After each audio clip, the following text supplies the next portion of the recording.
मन की बात में कर्मचारियों के पुरानी पेंशन की मांग पर भी मोदी जी कुछ बोलने का कष्ट करिए। भूख, गरीबी, बेरोजगारी पर भी कुछ बोलने का कष्ट करिए। और बेरोजगारी एक बड़ी समस्या जो बनी हुई है अपने देश में, महंगाई चरम सीमा पर जो है अपने देश में, इस पर भी कुछ आप बोलिए। बस गोल गोल घुमा देते हैं। बहुत हुई है मन की बात, भारत माँ के तन की बात कहाँ कोई अब करता है। सच तो ये है देश में अपने जीने से डर लगता है। अरे सच तो ये है देश में अपने जीने से डर लगता है। क्यों लगता है? कहीं भी हिंसा हो जा रही है, कहीं भी थाने फूंक दिए जा रहे हैं, कहीं भी आगजनी पत्थरबाजी की घटनाएं हो रही है। अभी हमने देखा रामनवमी पर जहां शोभा यात्रा निकली वहीं पथराव हो गए, हमले हो गए। इसलिए ये देश अब मन की बात में भूख, गरीबी, बेरोजगारी, महंगाई पर, ओपीएस कर्मचारियों के पुरानी पेंशन की मांग पर और आपके जो दोषी सांसद, विधायक, जो नेता संसद में बैठे हुए हैं, पदों पर बैठे हुए हैं, उनको पद छीनने से लेकर और उचित दंड देने का भी कार्य किया जाए। क्योंकि आए दिन ऐसी घटनाओं से अपराधियों का मनोबल दिन पर दिन बढ़ता जा रहा है।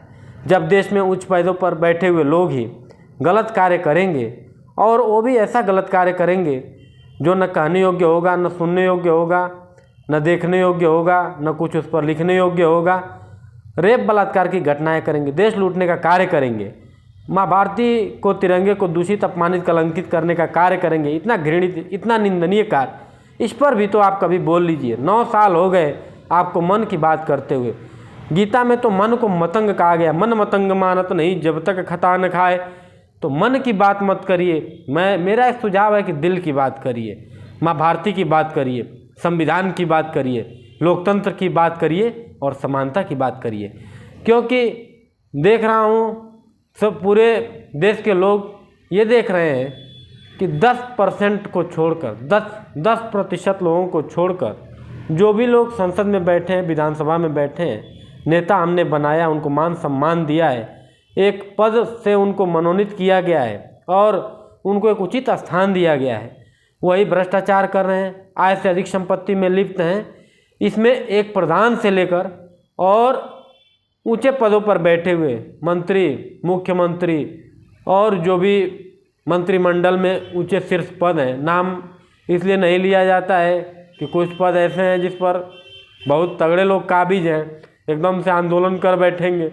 इसलिए मेरा एक सुझाव है कि आप जब एक पैसा नहीं लेते हैं और जब आपने सब कुछ आप खुद कहते हैं, पूरे दिन मीडिया के सामने आकर आपके नेता, ये लोग, अलग बात है कि इन लोगों का कोई अपना विजन नहीं है, आपके नाम पर ये लोग वोट लेते हैं। कई नेता तो ऐसे हैं जो आपके नाम पर 2 बार खूब लपसी पी लिए, मलाई खा लिए, ससुरा इनको कोई नहीं जानता था क्षेत्र में, मतलब कौवे गधे भी उठे वो भी जीत गए मोदी जी के नाम पर। ये हाल हो गया, गधों को भी जनता ने वोट दे दिया मोदी जी के नाम पर।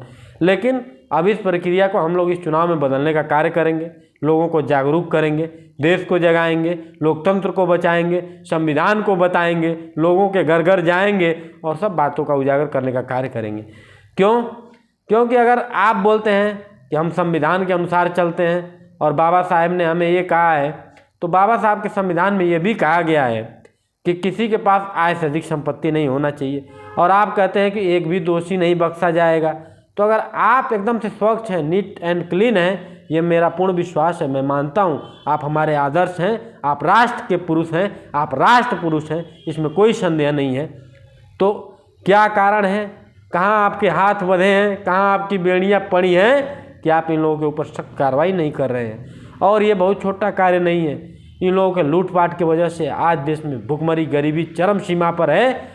हमारे से छोटे छोटे देश जो जिनका कुछ वजूद नहीं था, आज हमारे देश के हर गांव के 50 और 100 लोग जाकर इन छोटे देश में जाकर और करोड़पति बन गए हैं, लखपति बन गए हैं। आम जनता जाकर कमा रही है और सुख चैन से अपना जीवन बिता रही है। और 9 साल में आपने बहुत कार्य किए, लेकिन जो कार्य होना चाहिए था वो अभी अधूरा रह गया, जिसको पहले ही होना चाहिए था। पहले क्या होना चाहिए था कि जो भी देश में गलत कार्य करेगा, हिंसा, आगजनी, पत्थरबाजी की घटनाएं करेगा, हमारे पुलिस बल के ऊपर, सेना के ऊपर पत्थरबाजी करेगा और माँ बहन बेटियों के ऊपर रेप बलात्कार, माँ बहन बेटियों का रेप बलात्कार करेगा, उसको सड़कों पर नंगा करके गोली मार दिया जाएगा। कोई मुकदमाबाजी नहीं होगी। इतना घिनौना कार्य करेगा इस भारत देश में, जो रामकृष्ण की धरती है, गौतम कणाद, जमनी, पाणिनि, पतंजलि की धरती है, महादेव की धरती है, काशी विश्वनाथ की धरती है, उस पर इस तरह का घिनौना कृत्य कर कर और लोग पदों पर बैठे हुए शान से घूम रहे हैं। और 2-3 कानून की मैं मांग कर रहा हूँ, जो भी देश को लूटा है उसके ऊपर भी ऐसी कार्रवाई हो। और अगर आप कर्मचारियों की पुरानी पेंशन नहीं दे सकते हैं तो इन नेताओं को फ़ोन बिजली बिल का जो 20,000 रुपये मिल रहा है वो भी बंद होना चाहिए। ये फालतू के खर्चे हैं।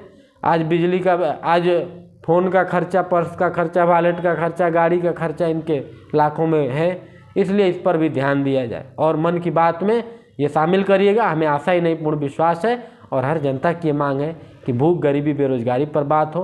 और हर नौजवान चाहता है, हर कर्मचारी चाहता है कि पुरानी पेंशन पर बात हो। क्यों? क्योंकि ये लपसी खाने वाले, देश लूटने वाले ले रहे हैं, और जो कर्मचारी 60 साल सेवा कर रहा है उसको ज़बरदस्ती हटाने का कार्य किया जा रहा है। और ये माननीय अटल बिहारी वाजपेयी की सरकार जी ने यही किया था और आप भी यही कर रहे हैं। तो ज़रा सा समय के हिसाब से अपने इस संकल्प को बदलने का कार्य करिए। वंदे मातरम। जय हिंद। अगर आपको हमारी बातें अच्छी लग रही हैं तो अधिक से अधिक शेयर करिए, लाइक, शेयर, कमेंट जरूर करिए, क्योंकि इसमें सच्ची देशभक्ति है। इसमें देशभक्ति का ऐसा पाठ पढ़ा दिया जाता है कि मतलब कहिए मत, एकदम चाशनी से, गंगा की चाशनी से चाश कर लाता हूँ, आपको देशभक्ति की जीवन गुट्टी पिलाता हूँ। वंदे मातरम। जय हिंद, जय भारत।